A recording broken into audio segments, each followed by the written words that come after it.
Welcome to the Toffee Blues, your source for all things Everton. Jerry, hope you're proud of me for that one. And Matt, as always. And finally, we've been talking about it for a while, but we've got Tom, and we're finally doing a show together. Just over these series of videos, we're covering some of the breaking news that has come out about Everton during the week, and it's centric to what Paul Joyce at the time has uncovered over the last couple of hours. One of those things being that Marco Silva in January may possibly be in the hunt for what was the term that we used, Tom, for the centre forward? A proven striker it was, yeah.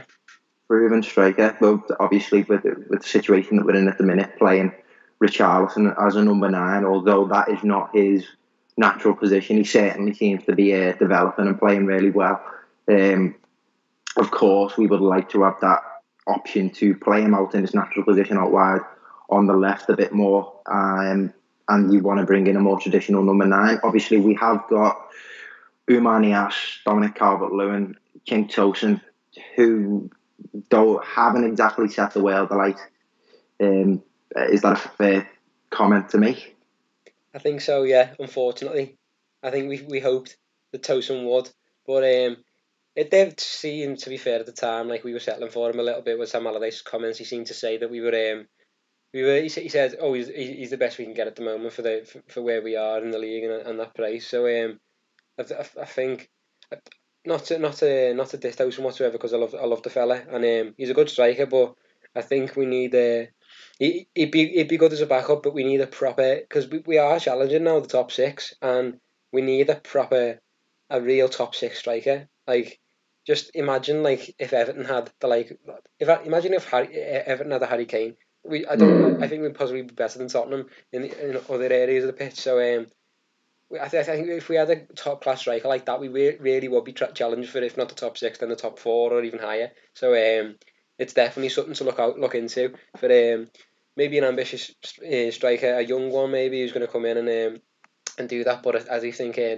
those three, they haven't set the world alight. Obviously Niasse, it may be time for him to go, unfortunately. He's had a big journey here, but it may be time for him to go. Calvert-Lewin's one for the future as well, but not at the moment. I think we need the proven striker in this squad at the moment, because it's crying out for it. Every game is crying out for it. We need that finishing touch, and it is crying out for it, to be honest, yeah. So the Toffee Blues put out on social media earlier on in the day which striker we'd like to sign from around the world. Any names put forward for this proven striker that Paul Joyce speaks of, that Marco Silva is going to be in for in January. So we had a few suggestions put forward. One of the common ones was Callum Wilson. I think that's possibly a potential one, because obviously he's a young, pacey striker who's proving himself in the Premier League, if not proving himself, and I think that's we wouldn't have to pay over the odds for him. It wouldn't be too much, because I don't think Bournemouth hold out for a massive price, but hopefully he could be a proven one. What's your take on Callum Wilson? I was going to say, I'm just going to have a quick look now, but young, I'm not too sure Callum Wilson is the youngest of strikers. I mean, he's having his 26. He's one of them late stages like Vardy. Yeah, I suppose you could certainly say this season has been his emerging season, and I'm not quite sure of his figures exactly, but I'm sure he's well surpassed his tally from this point last season. He seems to be really a focal point of Bournemouth's system. Is he this world-class player that's going to elevate us to the level that we want to get to? I'm not so sure. I think I'd give that one a pass. What about another one that was mentioned quite often was Timo Werner from Leipzig. He's done quite well in the German league. I think he's a very good player, and I'd be happy to see him. He's not proven in the Premier League, obviously, but he's a very good player. What do you think about Werner? Well, I'm a keen watcher of German football, and I saw Timo Werner when he came through at Stuttgart, and Stuttgart have got a history of bringing through absolutely fantastic young players. Obviously, he's been snapped up by the Red Bull franchise machine, and he's at Leipzig at the minute. And I really would have wished that Everton would have gone in for him in those early years when he was at Leipzig, because now I think obviously in the last 2 or 3 years he's just absolutely exploded onto the scene. And something that I think we've got to make abundantly clear during this video is that the valuation in this current market of a proven goal scorer is, it's through the roof, isn't it, really? You're going to be looking upwards of, 70, 80? given the way it's going these days. He's getting consistent Champions League football at Leipzig, and I don't mean to sound negative, but I just don't see why he'd come to us. Yeah, for a price as well. We would have to pay probably close to 100 million to get a proven European striker at the moment. So a lot of people, possible solution to that problem. I've thought of a loan deal with a view to a permanent deal, suggesting names forward. We've heard Rashford before. We've had Marcus Rashford. That name's been thrown around before. But we had one, Gabriel Jesus on loan. I can't see that one happening myself at all, to be honest. But that was a name put forward. Probably not realistic. An interesting one was Mitrovic from Fulham. Where was it that he was at just before Fulham? Where was it? Newcastle. Newcastle, that's the one. He seemed to excel more at Fulham more than anything else. But I don't know. I think that's a case of a player at his level. Really, I don't want us to become. I don't want to refer to him as a yard dog style forward, because I think he's a lot more technically and physically gifted than that. I do think he's a good player, but I just don't think he'd fit the mould of football that Marco Silva wants to play. Yeah. Yeah, I agree. I don't think he's not a top class striker as well. We were talking about top class for really breaking into that top six or higher. And as the same with Mitrovic is, I don't want to put him down too much, but I think he's a little bit of a Stracholese. Probably better than Stracholese, but he's a trier, and I'm sure Everton fans would appreciate that. But we've got triers in there like Umanias. And I don't think we need another one. We need to aim a little bit higher. Probably not as high as Frankie Thomas on Facebook, who says Lewandowski. And he's serious about it. He says, Lewandowski, we need to think big, and they don't come more proven than him. Bayern are going through a transitional period like us. We should test them with a decent bid. What a statement it would send out to every other club. Do you think that'd be possible?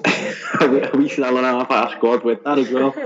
Jesus, no. We're not getting Robert Lewandowski. Sorry to disappoint you, mate. That's an interesting one. Lozano, he's not a striker, but someone said Lozano. That's another one we've spoken about. But one name we mentioned as well on the forum on a podcast last week, Gabigol. I'm not sure about him myself. I don't think he's not proven in the Premier League. I know he's disappointed at Inter and he's doing well at Santos, but do you think Gabigol could cut it in the Premier League? I don't know. I genuinely don't think I could pass a fair enough judgment on him. I was waiting for him to burst onto the scene at Inter, and as you said, he kind of didn't live up to the hype and kind of faded into the back. Obviously back at the club where he started his career, and he's on rocket fuel, isn't he? Really, he's banging them in for fun, but I don't think if you're looking for that proven centre forward, it's not going to be him. Yeah, it's a bit of a risky one. And then we've got a few, someone said Sadio Mane, which is a ridiculous suggestion, but yeah, that's the suggestions we've had through anyway. That was a terrible one, but if you could have any striker, any proven striker, realistically in the world at the moment, who would you pick? Realistically? Yeah. Oh. To rule out Lewandowski and Suarez. As I say, mate, I wrote a few names down, actually. Yeah. Luka Jovic, who's at Frankfurt, he's got 10 goals this season, and I think he's more infamously known for scoring 5 against Dusseldorf a few months back in the Bundesliga. Obviously, I think this might be a bit of an, this is kind of his emerging season, and whether someone comes and snaps him up and he continues to prove that at his next club, we'll wait and see. Another name I wrote down was Andrea Bellotti at Torino. If you remember, he was really heavily linked to Chelsea. I think it was last season. Yeah. And that never seemed to materialise. I think he's like 28, 29 now, so that may go against the principles of what Brands and Silva want from a player, but looks like a really good goal scorer in the Italian league. And another one I'll just leave you with, I'm sure you're familiar with him as well. I've followed his career quite closely from when he was at Porto. Andre Silva, who is at Sevilla now, and he's banging them in, isn't he? Really for Sevilla, and he looked like he's finding his feet. And I'm glad his career's back on track. It would not surprise me if he ends up moving to a Premier League club after the season that he's had, because he's looking like he's finding his feet. Yeah, definitely. Silva signing Silva, that would be one. to ones to look out for. Definitely, I've got to trust your judgments on European players as well, because I know you scouted there. You were the one to say Lucas Torreira. I think it might have been my first ever podcast when you said Lucas Torreira, and I was like, Yeah. Lucas Torreira, and he's come to Arsenal, and he's smashed it in the Premier League. So Yeah. I've got to give you the scouting credit there. So Gutted about that one, mate. Really thought he would have been a good buy for us. Would have been great. Imagine him alongside Idrissa Gueye, just both of them snapping everyone on the pitch. That'd be doesn't matter. I'll be on Andre Gomez. Yeah, we got Gomez. We're all sorted anyway. Our squad at the moment. We just need a proven striker. So let us know who you think in the comments as well. Make sure you like the video and subscribe to the Toffee Blues. So thanks a lot for watching. Join us next time on the Toffee Blues.